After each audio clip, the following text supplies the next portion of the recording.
Deuteronomy 22 verse 5.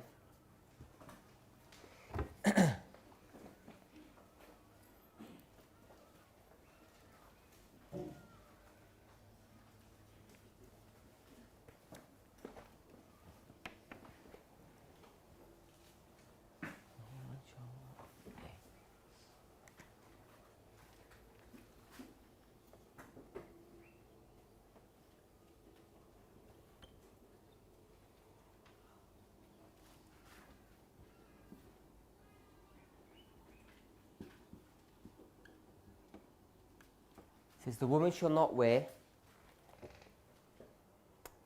that which pertaineth unto a man.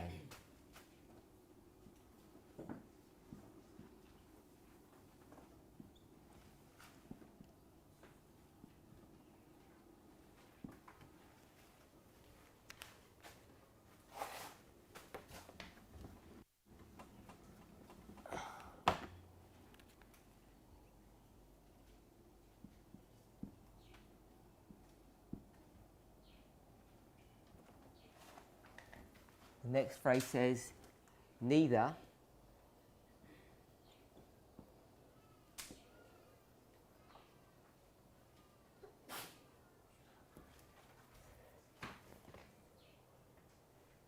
shall a man put on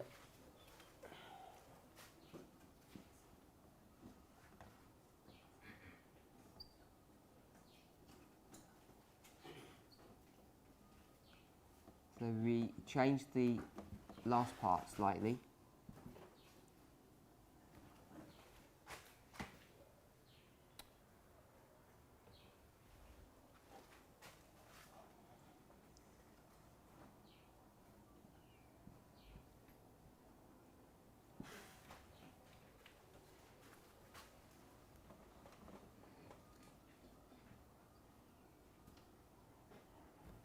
We had some discussion about how to break this passage down. We all agreed with the first bit, I hope. This first bit here. The woman shall not, neither shall a man. Remember that?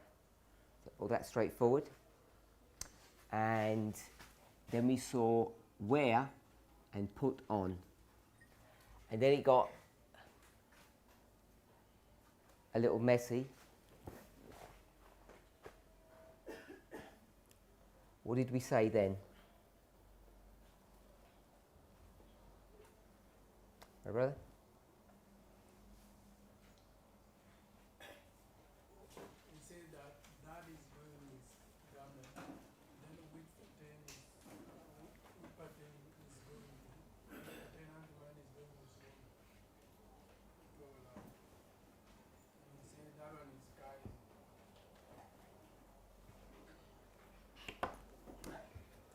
Sister Jackie? Do you remember what we said? Can't remember? Could you do it? Maybe we'll do it from scratch then if we can't remember. So, are you happy with the first part? The woman shall not, neither shall the man. Wear, put on. How would we break the rest of the passage down? Sorry? Repeat my question. We have two sentences and I want to try to line them up. So, do you agree with the first portion, the first column? It says, the woman shall not, then underneath it says, neither shall a man. The suggestion is they say the same thing. Then the second column says wear, and then underneath that it says put on. So they line up. Agree with that? Could you line up the rest of the passage?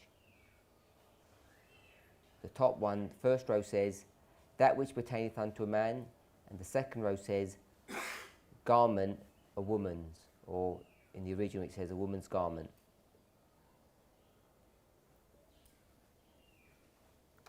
Where would we make the break?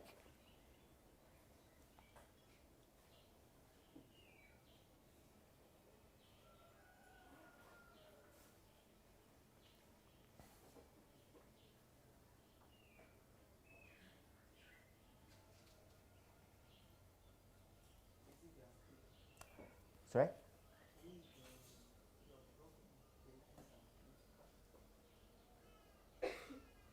I didn't hear what you said, sorry.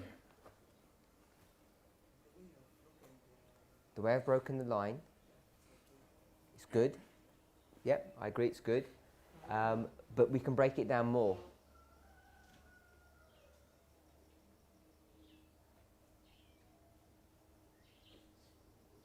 We broke it down more yesterday. We want to see if we can do, because how can we break that down more, the last part? That which pertaineth.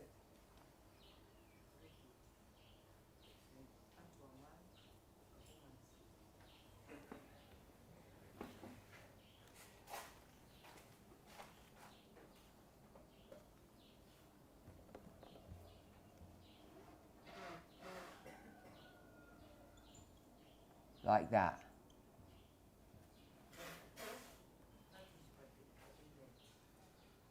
That which pertaineth. Oh, here? Okay, sorry. Like that. Sister Dorcas.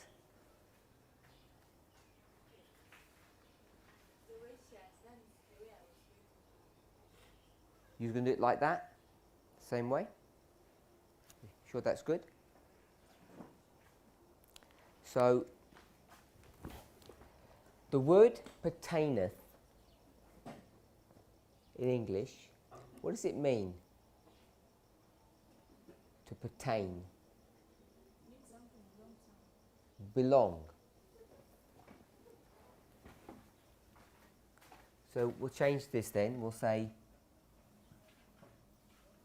that which belongs. Can I change that to two? Yeah? To a man. You okay with that, Sister Jackie? Yeah? That which belongs to a man. So, let me go to a dictionary if I can find one. The word pertain. It's a Latin word which means to hold. Okay, pertain means to hold. So we've gone from Hebrew to English to Latin. So the Latin word is connected to the English. It has nothing to do with the original. So all I've done is I've taken that English word pertaineth, changed it into a modern word called pertain. Took the eth off, pertain. Are we okay with that? See what I've done? And then this is the definition. To belong, to be the property, the right or duty of. You okay with that? To belong, to be the property.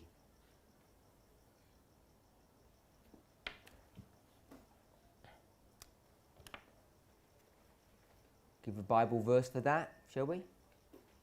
2 Chronicles chapter 12 verse 14. 2 Chronicles chapter 12 verse 14.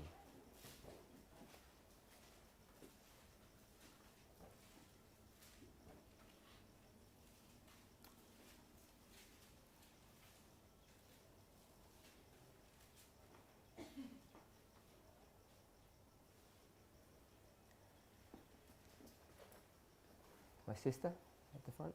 Could you read that verse for us?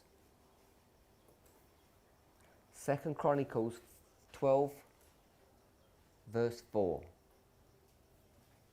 Is that what I said before? 2 Chronicles chapter 12? I said something else, didn't I? So I thought I said something else. I don't know what I said. Did I say chapter 14 or something? Yeah. I don't know why I said that. Yeah.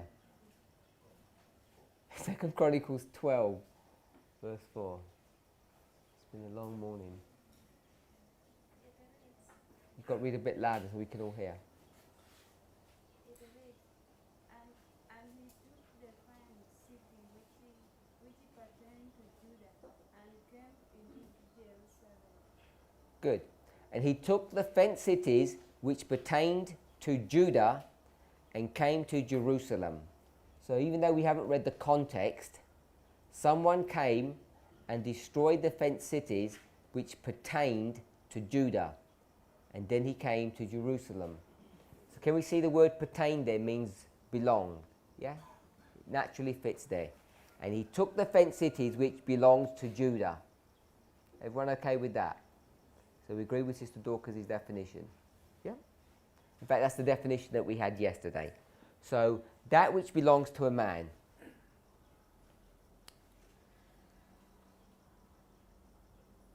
I'll give another one, if you like. Acts chapter 1, verse 3. That one is good. Acts 1, verse 3. So just write it down. I'll read it to you. Don't have to turn there. Acts 1, verse 3. To whom also he showed himself alive after his passion. What's the passion?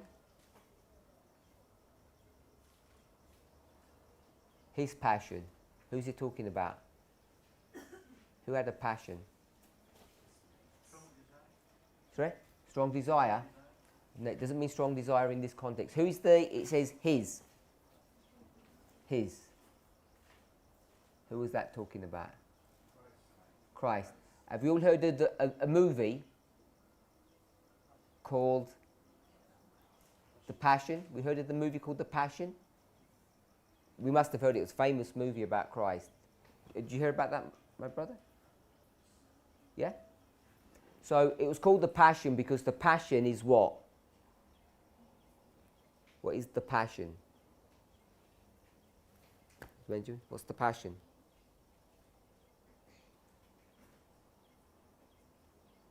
Let's take a guess. What do you think the passion is? You watched the movie. We caught him on camera. The suffering. It's not just suffering for 3.5 years or 33 years, is it? It's just the suffering of those final that final day really. Final 2 days, yeah? Everyone okay with that? So it's the final suffering of Christ. Gethsemane, the trial, the cross, the beating, all of that was the passion. Some people might call it the Passion Week. Oh, Acts 1, verse 3. To whom also this got nothing to do with our study, showed himself alive after his passion by many infallible proofs, being seen of them 40 days, and speaking of the things pertaining to the kingdom of God. He spoke about the things pertaining to God's kingdom. Acts 1:3.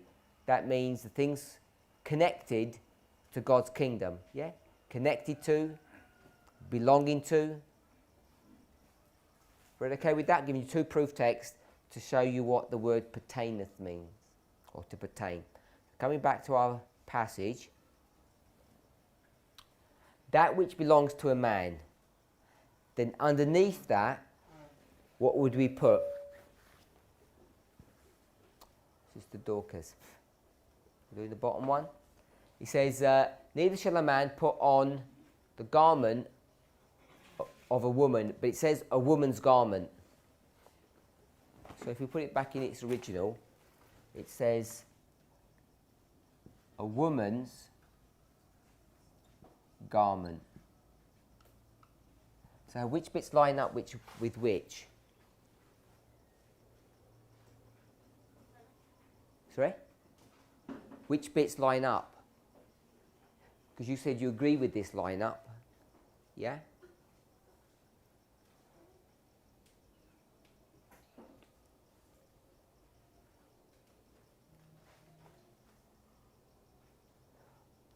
What does this mean? Woman's. What does woman's mean? Means to belong to. So you've got belong to here, and you've got belong to here. Yeah? So you have woman, then you can have, no, I don't want to say,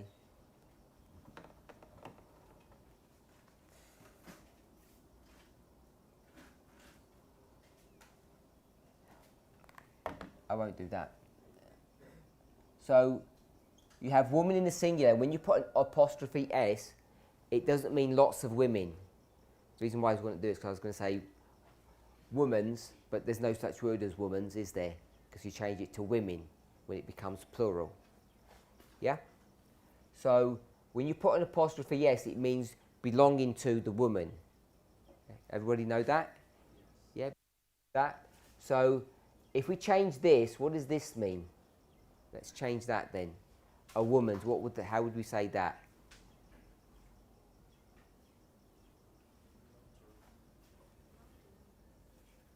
So take that, how would we, what does that mean, a woman's?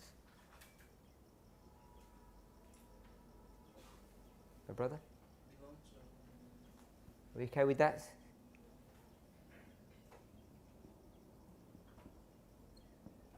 Belong to a woman. So we've got belong to a woman here, and we've got belong to a man here. So we've got belongs to a man, and here we've got belong to a woman. So in this bit, at the bottom it just said garment. It doesn't have the belong bit to it, does it? The belong bit's here. So if that's belong, don't we have to move it? Agree with that? So could we do this? Move it like that. Belongs to a man. And then it would say, this bit says belong to a woman. Yes? All good? You sure? Okay. So here we've got a garment. Where do we see garment here?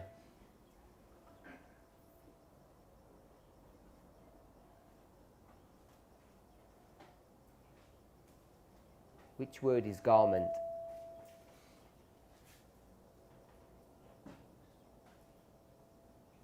Sister Fiona, which word is garment? Up here.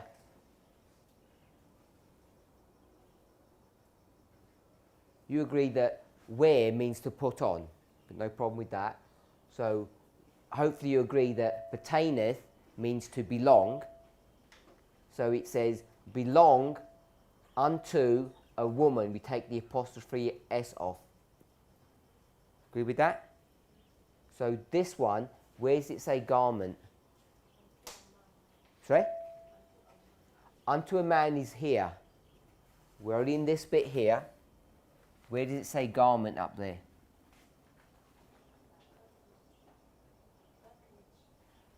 All of that says garment, that which?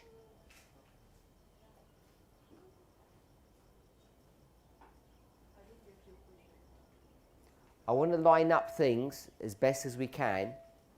If I wanted to have garment here, would I put that which here? Would I put that which to represent garment?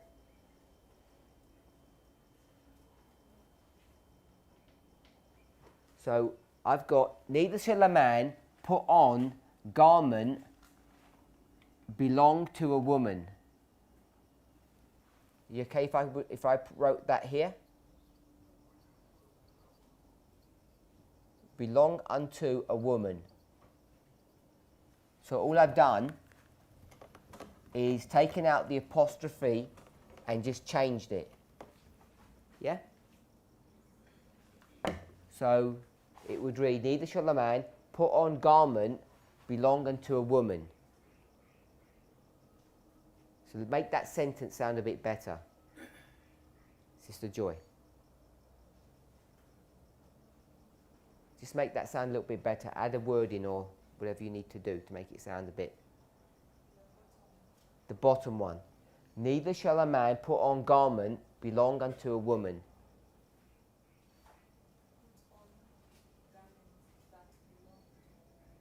Okay, so you put an S here because it could be singular or plural, but then you said that. So I'm going to put that in here. Do you agree with that, Sister Fiona? Does that read better? Neither shall a man put on garment. We could put a garment that belong unto a woman. You okay with that? Or the way Sister Joy did it, because I had belongs singular, I had to put garments here. Either way, so I've just put belongs and garment, and then she put garments and belong. Does that make sense? So if I've got that belongs here, what do I need to put here up here?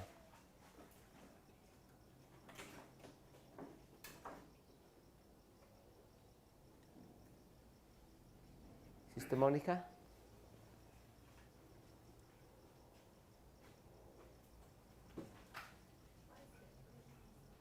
Sorry?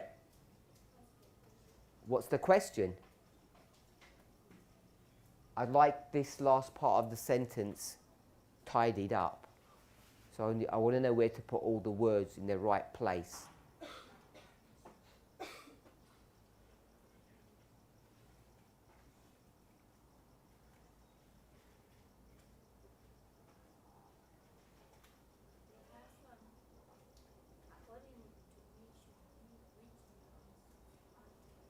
Which belongs unto a woman. So you don't like the word that? So I can put which, it means the same thing. So is the top one okay now?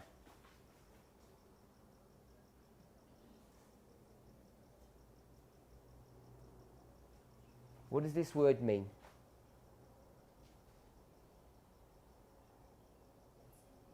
Sorry?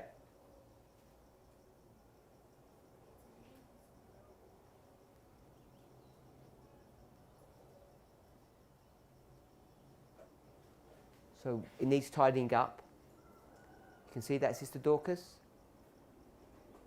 Needs tidying. It needs to be tidied up. It's not right, is it? It is right or it's not right?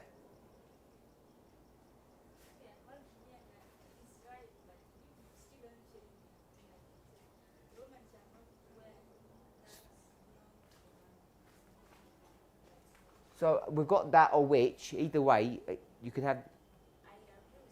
You agree with that? But it's not lining up properly. Sister Elizabeth, what's the problem?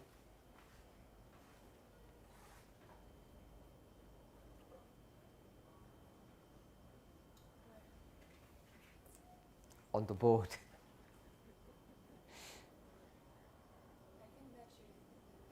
What should not be where? That one. What should be there instead? Nothing?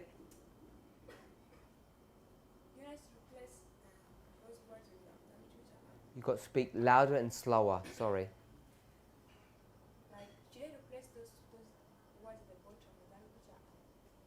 Replace the words at the bottom with the ones that are at the top. Is that what you said? Is that what you want? No, I want you to get it all to line up properly.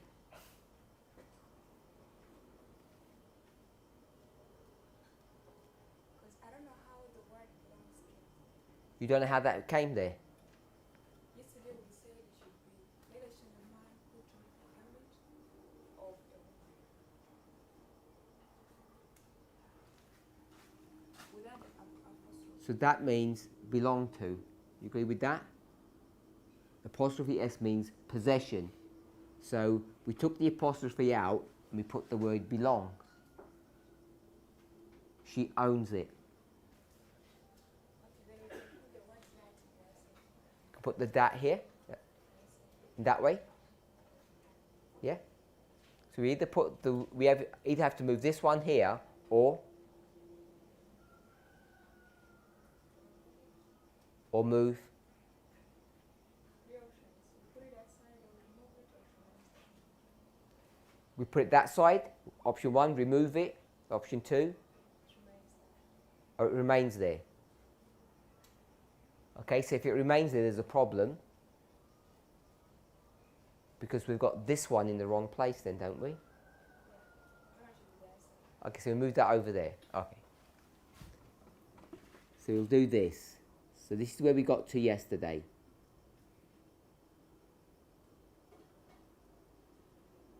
So is that okay now? You said it was okay before. Every time I've done that, you said it was okay. Are you really sure it's okay now?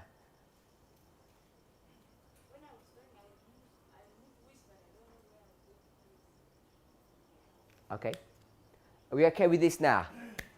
Sister Emma, you happy now? Finally. You're happy with me? My brother. Yeah, I was saying like if we put like that, and then that belongs, we should remove that, and then we also replace with the Okay, so we'll do that because no one likes that. I don't know why. I like that. So all the weak-minded people are confused. 'Cause I know grammar less than every one of you, and if you could all figure that bit out, I'm sure you could figure out that here, that is not that. But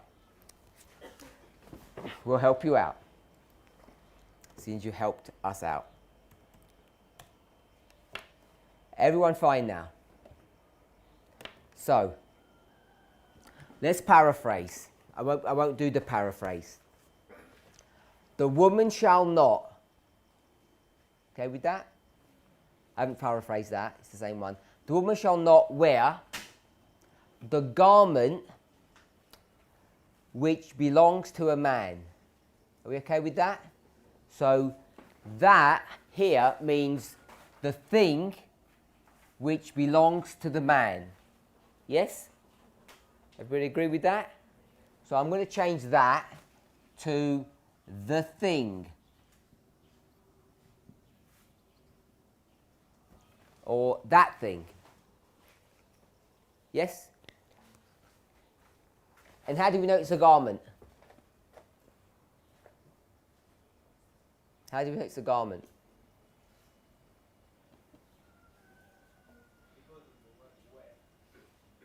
Because of the word wear. The woman shall not wear the thing that belongs to a man. So we know it's a garment because it has the word wear connected to it. Everybody okay with that? So underneath it's going to say, the man shall not, yeah? The man shall not wear the garment which belongs to a woman.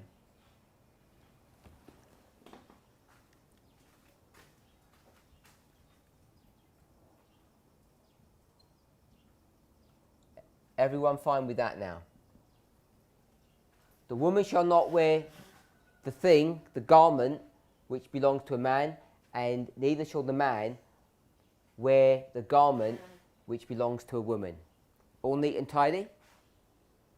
Okay, so that's how most people are going to approach the verse. It's all straightforward. Just remind us, what did we look at yesterday when we discussed the first part of that repeat and enlarge? What did we notice?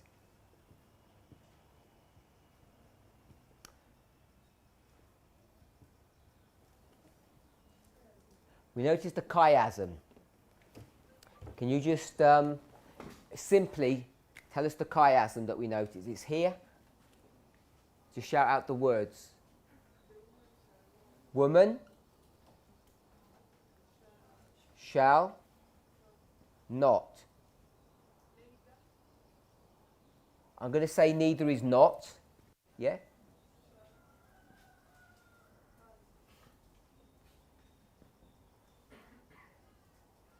So we saw a chiasm here. And then we tidied all this up. Okay, so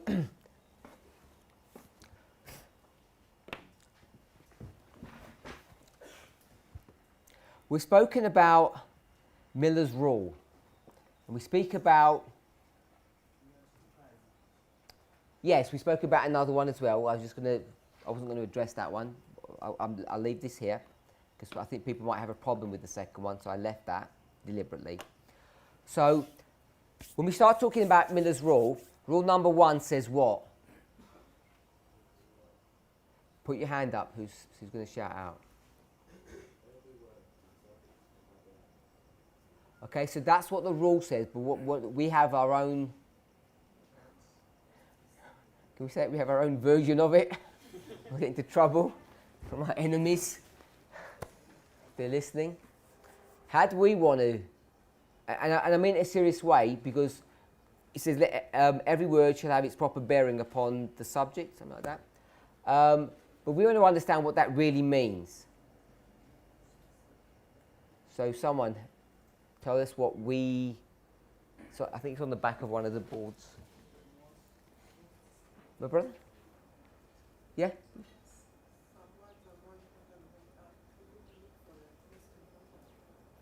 Some words are more important than the other. We don't want to make that part of the rule because all words are important. Find the most important word. It's part A. Sorry? According to the subject. So give it all in one go. Find the most important word according to the subject. My brother? Get the most significant thought according to the subject. Okay, so we went from word to what? Word to? We went from word to phrase, and then phrase to? I had different answers. To theme or thought? What did you say, Brother Wilson? Theme, and then from theme we can go to thought. Okay, so we end up saying, look for the most significant thought or concept that relates to the subject that we're dealing with. Everybody okay with that? So when you do that, what words, because if you have a thought, it has to be a word or a phrase that thought is created from. We okay with that? Or sometimes the words don't even exist in the verse, but the thought or intent is there, connected or created by the words that are already written. Does that make sense? Sometimes you look for the exact word, sometimes you look for the exact phrase, and sometimes when you read the words that are in front of you, they create a thought or an idea or a concept, and we can take that. Everybody okay with that idea? Anybody not? Anybody doesn't understand? Are we sure? Okay, so when we do all of that, one thing that we need to be careful about is that we're doing that all in the same language. When we start thinking about the subject and the significant thought or the word, you have to think about it in the language that you're tackling the subject in. Is everybody okay with that? Does everybody understand what I just said? Yes? Sister Emma, you agree with that? You understand? Can you say it in your own words?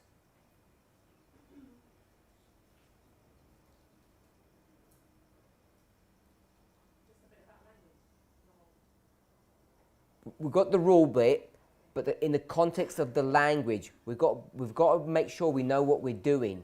And sometimes we get confused on this.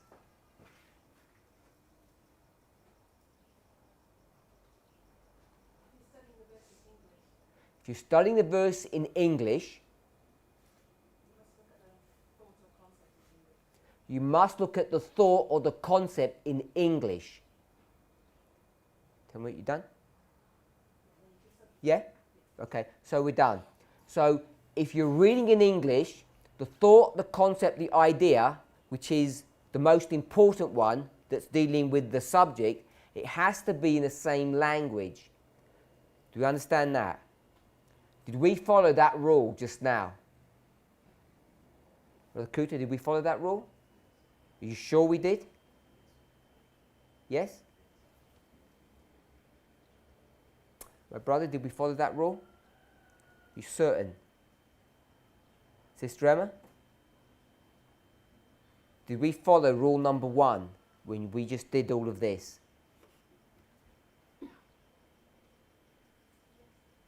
Yeah?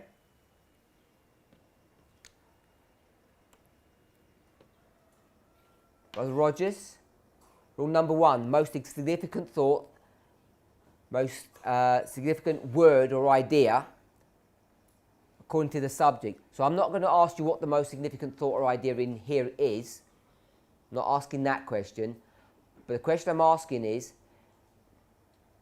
explain again, Sister Emma, how we describe that.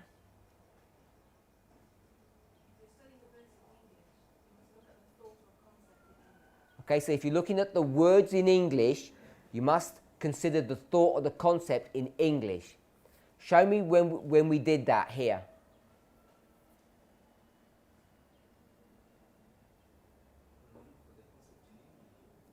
Either the word or the concept. Which word did we look at and we focused on that? Pertaineth.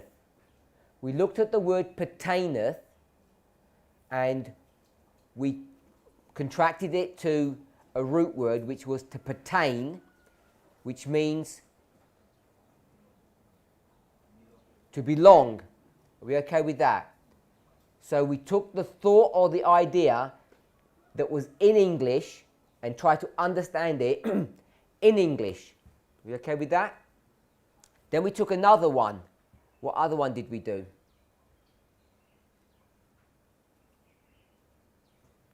To connect it to something. What else did we do, Brother William? Pertaineth means belong, so we've got belong now.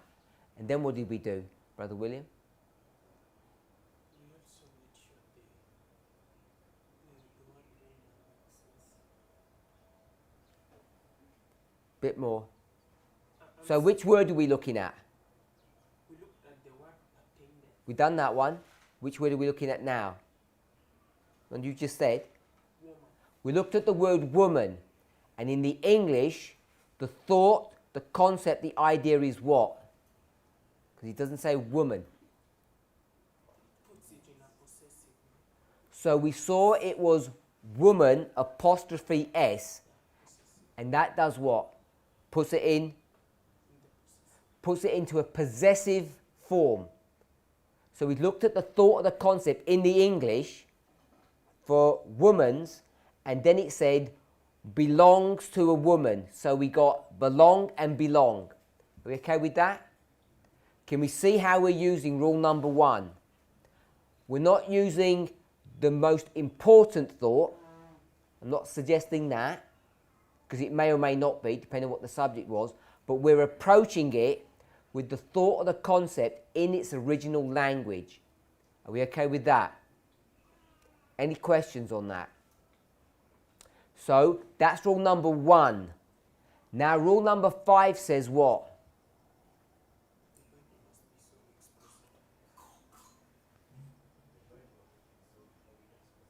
The Bible must be its own expositor.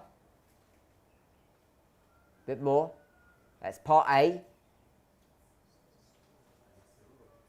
Because it's a rule of itself. So you've just quoted the rule as Miller's given it. Now give us the rule as we discussed it, as we understand it in our class.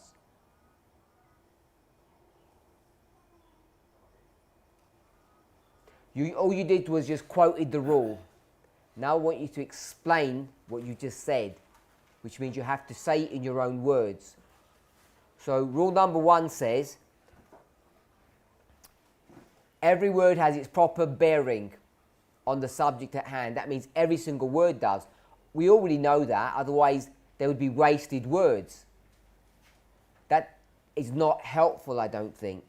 So I'm saying look for the most important word that's connected to the subject, and it becomes a much more pragmatic, useful rule. So rule number 5 says, let the Bible be its own expositor, and the reason is because it's a rule unto itself. And then it has a little bit more after that. I'm not asking you to quote the rest of it. It's about basically bad teachers. So explain the rule as we spoke about it. And so what I mean by that, I want a working definition of how to use the rule, so it becomes a workable tool. It's okay to have some fancy gadget and you don't even know how to use it.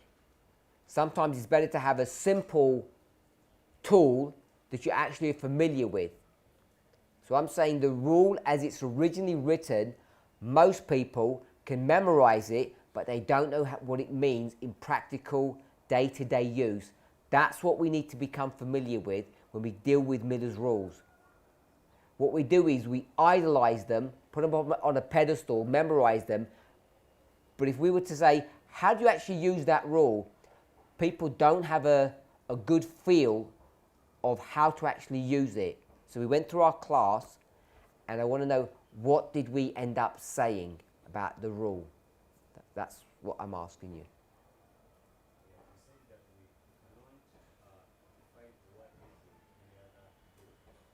We cannot define a word by using any other book. Why? Why? Why can't I explain the Bible? Can I explain the Bible? Let me ask you that, because you just said I can't. So I'm going to ask you, can I explain the Bible? I can explain using... Okay, so start again then. The rule says what? How would you explain the rule to someone? Rule number 5. You have to say what it says and why.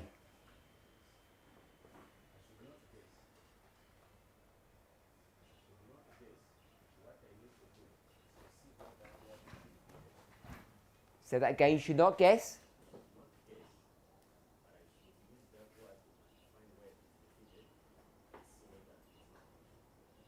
Should not guess. You to find where that word's repeated. It's repeated in a dictionary somewhere.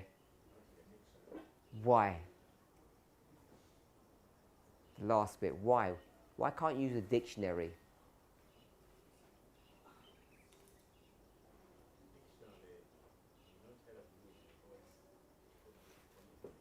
So the dictionary may not follow the same rules.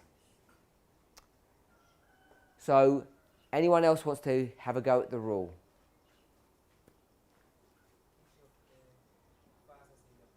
Sorry?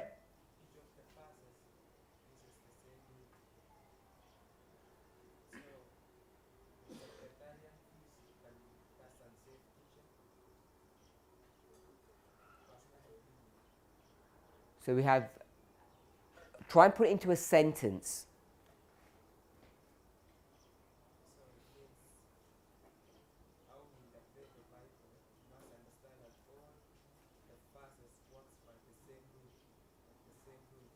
All the verses work by the same rules.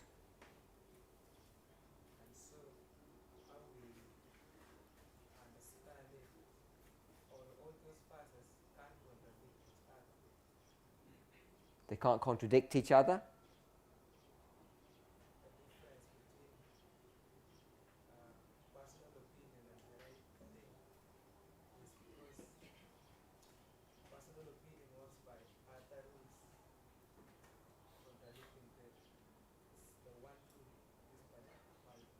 Personal opinion works by other rules.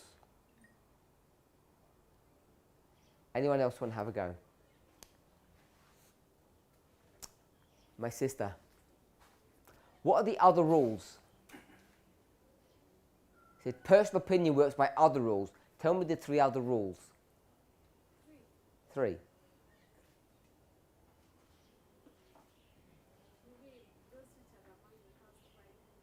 No, it's not. He didn't mean that.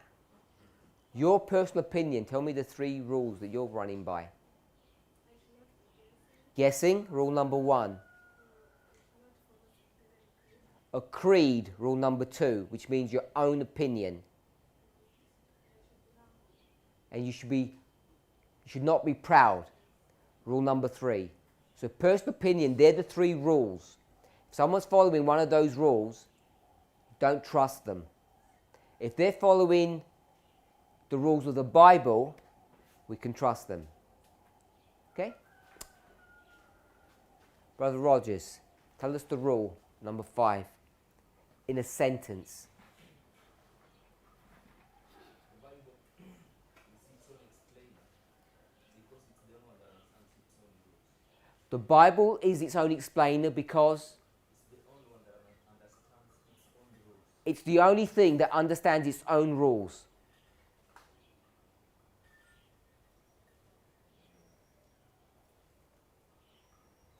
We can trust that because the different Bible writers do not guess, they do not have certain sectarian creeds. And they're not puffed up. and they're not proud. So we can do that because when you get two Bible authors that are thousands of years apart, we have a confidence that they're all using the same rule. And we find that they don't have their own opinion, that they're not guessing, which means that they're led by God, and they're not proud people. So all those three things actually end up saying that God is leading them, or they have a message given by God. So that all sounds nice when you say it like that. It's like a clinical, simple rule or law. But in real life, does it work like that? Of course, the answer is going to be yes. But when you start reading from the New Testament to the Old, does it have that feel to it? No, it doesn't. Don't those statements look like they contradict one another? Yes? And just a surface reading, a surface understanding, Deuteronomy 22 verse 5, men and women are both wearing robes, and hopefully now we're beyond the idea that it's to do with the style of the robe, or women have a little fringe on their robe and the men don't. And then Ellen White's going to take that and say, that means what? Women can't wear trousers and men can't wear dresses. And the verse does not mean that. So do we have confidence that Ellen White is actually following the same rules as Moses? How do we address that issue? It comes up over and over again. Paul does that. Ellen White does that frequently. Takes passages and just bends them to her will. Would we like to say that? Bends them to her will? Or we don't feel comfortable using such language? Would we like perhaps a less toxic subject? Habakkuk chapter 2. Write the vision and make it plain upon tables, so that he who understandeth may run with that. And Ellen White tells you what vision is that.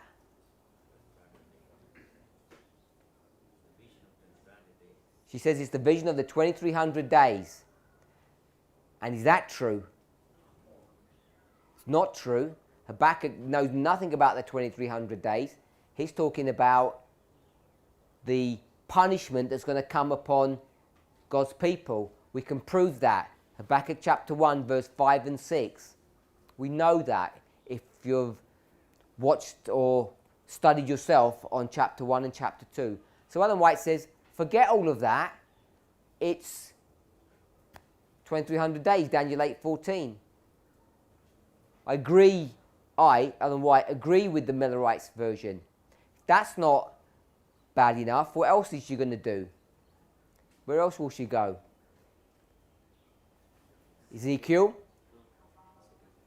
chapter 12. She's going to go to Ezekiel chapter 12 and she's going to do the same thing.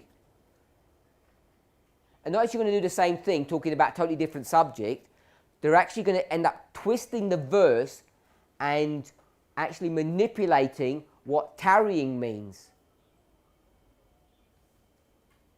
Do we know that? How did the Millerites use tarrying?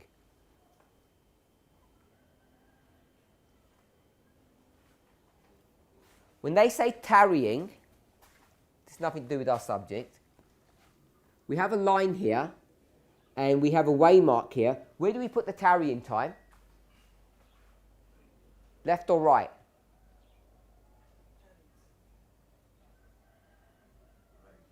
We put it here, don't we? We should know that. Why do we put it here? Because we said, we predicted, or we knew the event was going to happen here. It didn't happen, and so we wait. Yes? And then we say, it's going to happen here. We agree with that? So this concept or this idea it's taken from Habakkuk, I understand, but it's also taken from Ezekiel 12. And in Ezekiel 12, what does it look like? It doesn't look like that. Regardless of even getting the prophecies wrong, if I can say it that way, what does the line look like? Where'd you put... I don't want to give too much away. Just tell me how you draw that. On this one, I've got... Ignore that one. I've got 2 waymarks and a tarrying time between them. So this is the Millerite version of Ezekiel 12. What's Ezekiel's version of Ezekiel 12? Put your hand up. My sister. With the scar. Yeah. What's Ezekiel's version look like? Sorry? Yeah, show me where to put it. Should I just put tarrying time? You tell me where to put tarrying time. Here? Put tarrying time. And tell me where to put waymarks. Here? You tell me where to stop.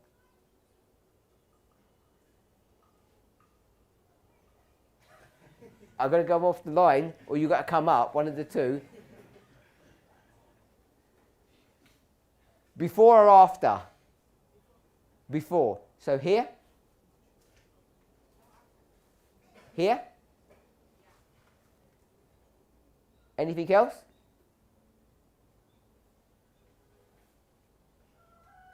No, good. Nothing else. This is Ezekiel's version of it. Does it even look the same? Doesn't even look the same. There's a waymark missing. So it's different prophecy, and even the structure is different. So all I want to point out is that when we use rule number 5, we use this sanitized version. All the prophets follow the same rules. They all reinforce what each other said. They're reliable, they're all trustworthy. So it all sounds good. Don't trust a human being that comes with their own guesswork, with their own creed, and with their own pride. Don't trust people like that, but you can trust people who take an original Bible verse, which speaks about Babylonian captivity, change it to the 2300 days, which is about the cleansing of the sanctuary, and then change it more by taking out a waymark and put the tarrying time in a completely different structure. Would we all agree that's pretty bad? Yeah? Different vision, different structure. Now, if my brother had done that, what would we have said? Which one of those three would he have failed? Guesswork, creed work, or pride? We see he would have guessed. He said, no, all of my church believes this. I'm part of the movement. I got it from someone else.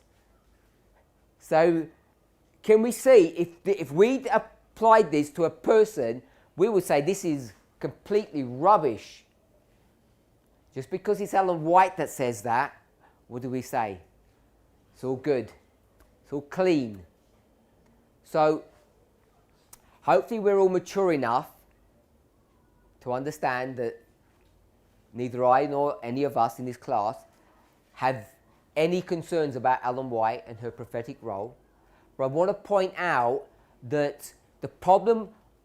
No, let me say it this way. Why am I addressing this issue?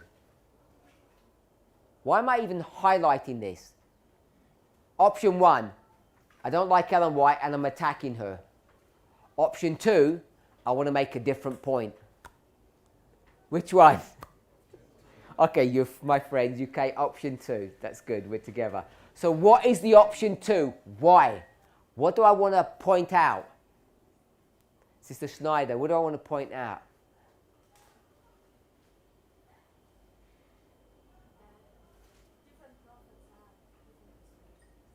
Different prophets have different perspectives. Okay, that's true. But there's more than that. Because who did that? Yeah, who did this messing around with Ezekiel? Who did that messing around? Which person did it? Miller and his associates did that. Yeah? So Miller did this. Is that good if Miller does it? Does he have a creed, guesswork, pride? So what are we saying Miller is then? This rule number 5, when it says the Bible is a rule unto itself, we could say the Bible is this singular thing. But when you start saying it's a law unto itself and it's its own expositor, its own dictionary, what you're forced to do is go from one person to another. And when you do that, what I don't think we fully appreciate is you are guessing, if guessing is the right way to say it, you're assuming something. What are you assuming? You're assuming that Moses and Matthew are what? Are equal, on the same level, aren't you? That the authority that Moses has is the same authority that Matthew has. Because if Matthew was of a different quality, we don't use the word quality. The rule says that. The rule says what? He would be of a different rule, wouldn't he? He wouldn't be using the same rules as Moses. He'd be using some other rules, which would be guesswork, sectarian creed, or pride. And if he's not using one of those three, he must be using the same rule that Moses used. Are we okay with that? The way we normally express it is, because we don't go to all that detail, we say, Matthew was a prophet, it's all fine. Moses was a prophet. They're all prophets, so they're all reliable. We just skip all of that and just make that statement. So, if this was just Miller, people would complain, perhaps. But Ellen White rubber stamps that, says this is all good. So therefore we say, because she's a prophet, the same standing as Moses, everything is fine. They can do that. So the reason I'm highlighting that is, if rule number 5 says, the Bible is a rule unto itself, what is it actually saying when it says the Bible is a rule unto itself? How can we even stretch that further?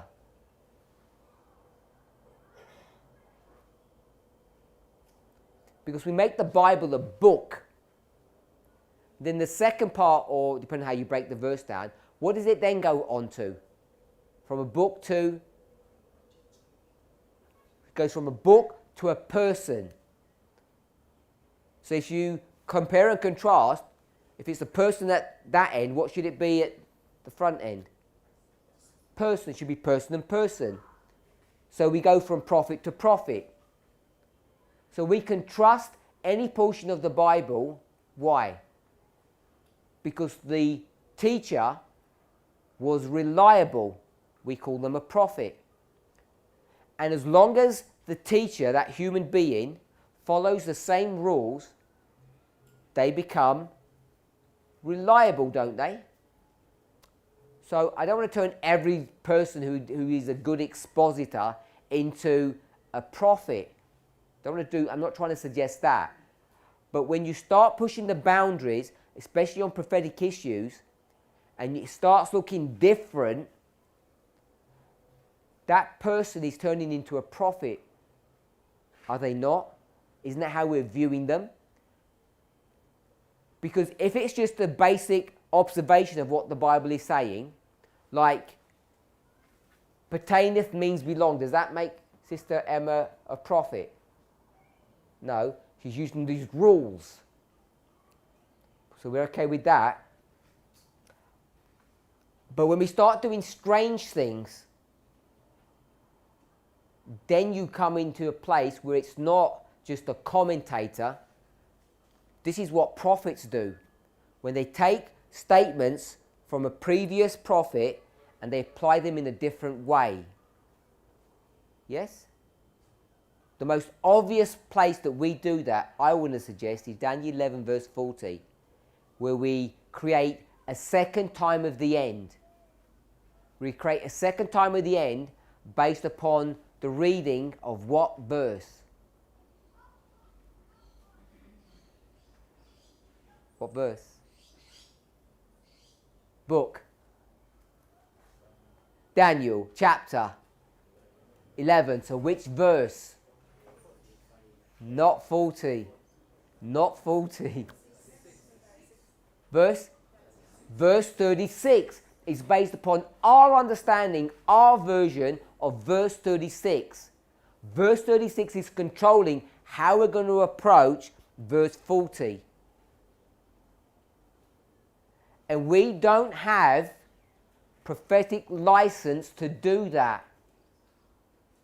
If you take Miller to be a prophet, Miller and his associates to be a prophet, and Ellen White's not only her general confirmation of that history, but her statements that tell you what the time of the end is. At the time of the end is 1798, and what will she say forever after that? We are where? We are in the time of the end. She never varies her position. It's in 100% agreement with the Millerite position. So we come and we say, we don't like your version of verse 36. We're going to change a king into the king. We're going to argue different ways to do it. That's what it says in the King James. I'm not convinced that's a really powerfully strong argument. I explained why, because we change it in verse 45 afterwards. Remember, we did all of that. And in fact, the evidence that we had for doing that was what? Lich is whom? Empowerment of the first angel. And we're the first angel. We, or Jeff Pippinger, was the first angel's messenger. So if he has the authority to change or to make a position, so does Miller and Lich. So what we're doing is, we are taking ourselves into a place, when you talk about rule number 5, because he talks about trusting prophets, not just teachers. It's a bit more extensive than that. Okay, so that was a distraction on what I wanted to go to verse 5 about. Verse 5, the Bible should be its own dictionary.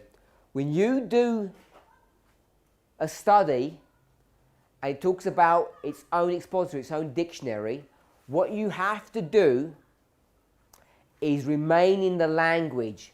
We discussed that in the context of Rule 1. Now we're going to discuss it in the context of Rule 5. You can't take a word in Rule 5 and try to understand what it means in a different language. You can't expose it or define it from its own language if you're going to say the Bible is a rule unto itself. If you're going to go to one portion of inspiration and another one, the secondary place you go to, you cannot use another language to do that. So let me say that in a way that makes sense to you, hopefully. You've got an English word here. You can't go somewhere else and use a Hebrew definition to explain that. If you're going to explain the English, you have to remain in the English. So we went to 2 different Bible verses. Where did we go? Acts chapter 1 verse 3 and 2 Chronicles 12:4. We looked at the word pertaineth. In which language? English.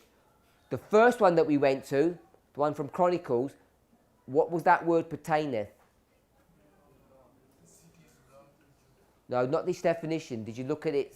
You only see it in the King James. It was italicized. It's not even there. Did we care? No. We don't even care if it's italicized. Should it be there? Should it be there or not? It should be there. King James translators should put it there. If it wasn't there, would the verse make any sense? In English?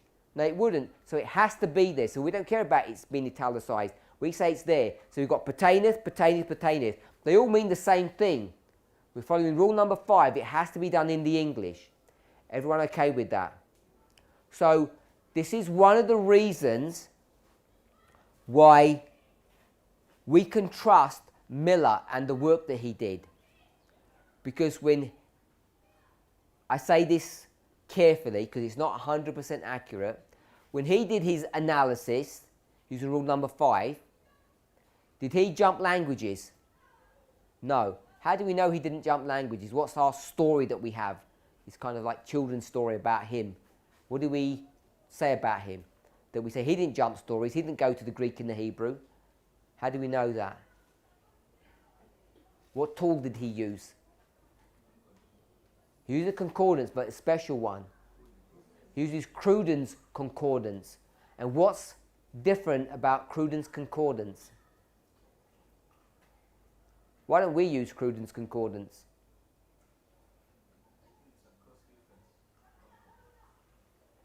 All it is a cross-reference. It's not very helpful.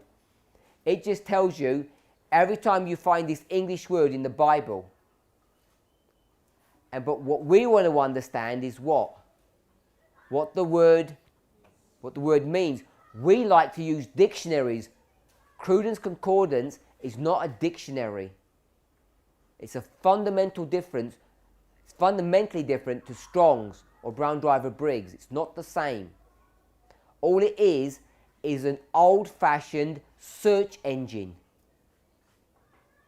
A search engine doesn't define things, it just searches them for you. Can we see that? So the main tool that he's going to use, if we can say it this way, is a search engine. He doesn't use a dictionary. And he wants to follow his own rules.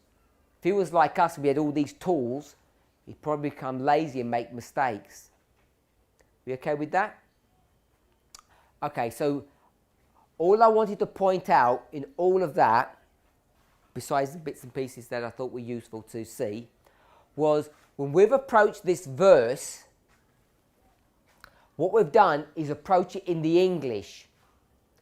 And in the English, line 1, what are the 2 key words? The 2 key words.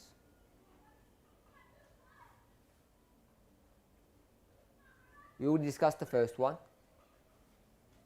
Have a guess. Line 1, which are the key words that we want to talk about? The ones that we spent a lot of time with or had issues with. Word 1. Pertaineth. Word 2. Sister Emma, word 2. This was your issue. That. Are we okay? The 2 words are that and pertaineth. What does that mean? Brother Paul, what does that mean?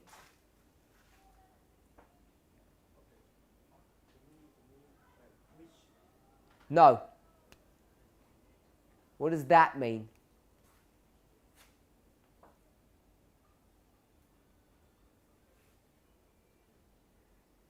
Don't whisper.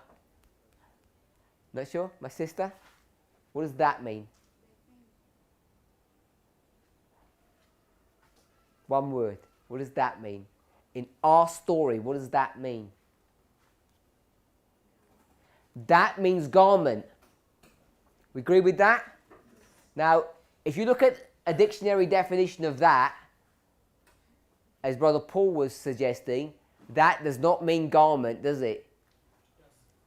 It does not. It does not mean garment. That means something else. I don't even know what. Does anybody know what that means? What the word that is in grammar?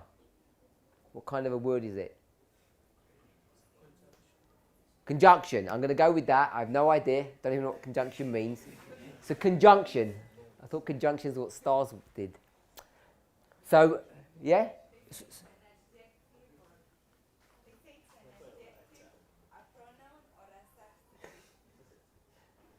Okay, so I don't want to embarrass anyone or myself, so we just leave it at we don't know what it means. Go on then. But I think that, okay, it can be pronoun, it can be conjunctive, but the way we are going to use it is we are going to say according to the sentence, which one are we going to take? Is it pronoun or conjunction? So I suggest that it can be pronoun because how it is going to determine whether it's going to be a person or whether it's going to be a thing. So that is what Okay, so I'm okay with that. So we've said that that is a garment here. Is that rule number 5? The Bible is defining what the word that means. Everybody okay with that? You okay with that, Sister Emma? Because that was the point you wanted to make, isn't it? Okay, so pertaineth means belong. Now we went to a dictionary, we went to Noel Webster's dictionary, but we could have gone to the Bible and seen the same thing. But we didn't even need to do that, did we? Where could we have gone? Brother Dennis, you said no. Where could we have gone? Oh, sorry. So where could we have gone? Don't need to go to the Bible. Sorry, we don't need to go to those other verses. We don't need to go to Webster's dictionary. Where could we have gone? We go to, right, we stay in the verse, and it says woman's, possessive, apostrophe yes. So it says that means belongs to a woman, so we can define what pertaineth means. You can do it in the verse itself. You don't need to go anywhere. We all agree with that. We've followed rule number 5 accurately. We've done it all properly. We didn't do any guesswork. We didn't have our own creed. We don't care about what the subject is, but we don't have any prejudice. We didn't try to manipulate the data, and we've stumbled and crawled along, so we didn't have any pride. Someone said, I never make any mistakes. I'm perfect. We've realized that we've seen things in the wrong way. We've got a level of humility. Yes? So we follow the rule properly, I'm suggesting. Everybody agree? You don't agree? Yes or no? Just tell me yes or no, you agree? Okay, we agree. So we're all in agreement that the woman shall not wear a garment which belongs to a man, and a man shall not wear a garment which belongs to a woman. So in the English, it all sounds good. Yes? Good in the sense that it's now structured, it's all working. We've used the rules, so we're approaching this in the right way. Everyone okay with that? Yeah? And the problem is when you do that, the verse looks ugly. Yeah? First of all, it looks ugly. And then the second thing, maybe you don't think it looks ugly, I don't know. The second thing, it doesn't fit with what? What doesn't it fit with? This is 3,500 years ago, and what are men wearing? Robes. What are women wearing? Robes. Go to the New Testament, jump forward 1,500 years. What's Christ wearing? Robes. What's women wearing? Robes. All wearing robes. Jump forward 500 years and they're still wearing the same thing.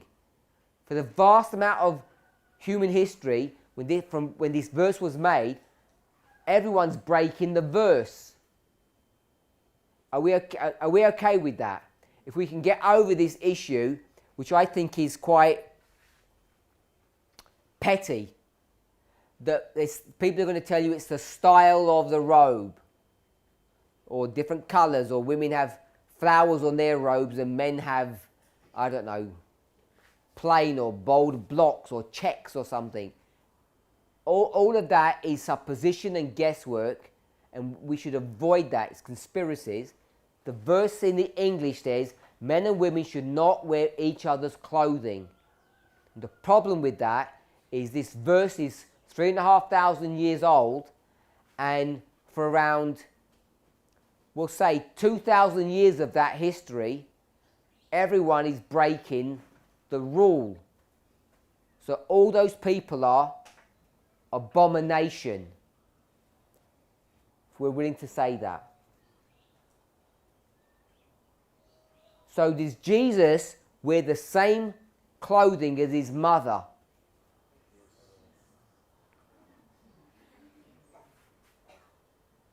Now those stalwarts who love this verse in the first place, who want to play it the way Ellen White would play it, they say that can't be so. We can't call Christ an abomination, neither his mother. So what we're saying is things that are blasphemous. And why did they say that? Why did they say what we're saying is blasphemous? Why can they say that? Would you agree that Jesus was abomination? Of course you wouldn't. But you're all willing to say that he and his mother wear the same clothes. So where's the disconnect?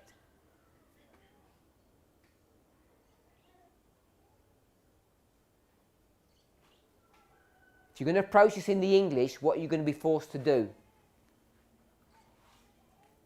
No, they're not going to make Christ an abomination. What will you be forced to do?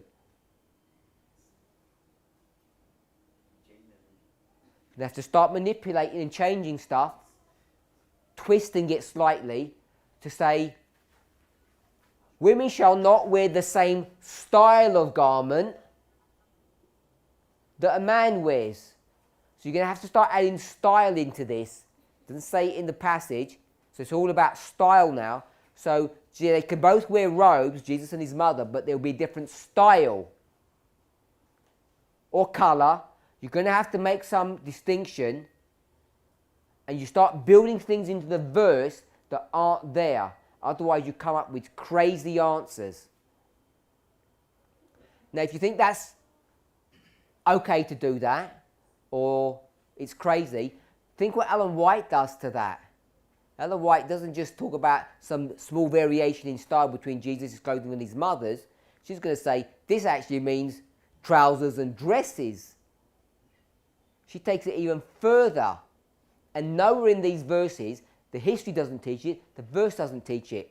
So our whole approach when we deal with this verse in the English is problematic from beginning to end. That's what I want us to see. So what we're going to do is, we've laboured this point for a number of lessons now. We've gone through it. People might say,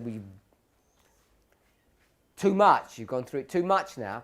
So what I want to do is say, let's approach this verse not in the English, but in a different language.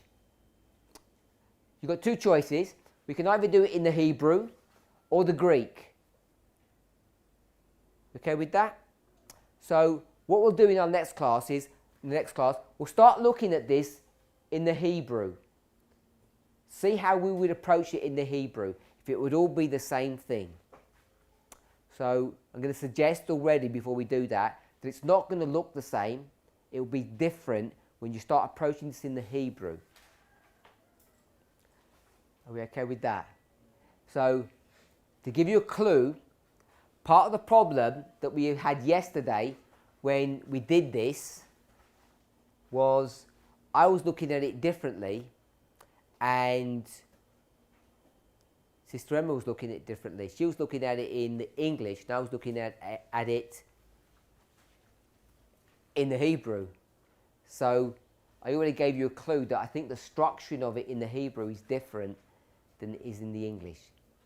So we'll explore together and learn together. So if you have a chance over breakfast, review the verse in the Hebrew.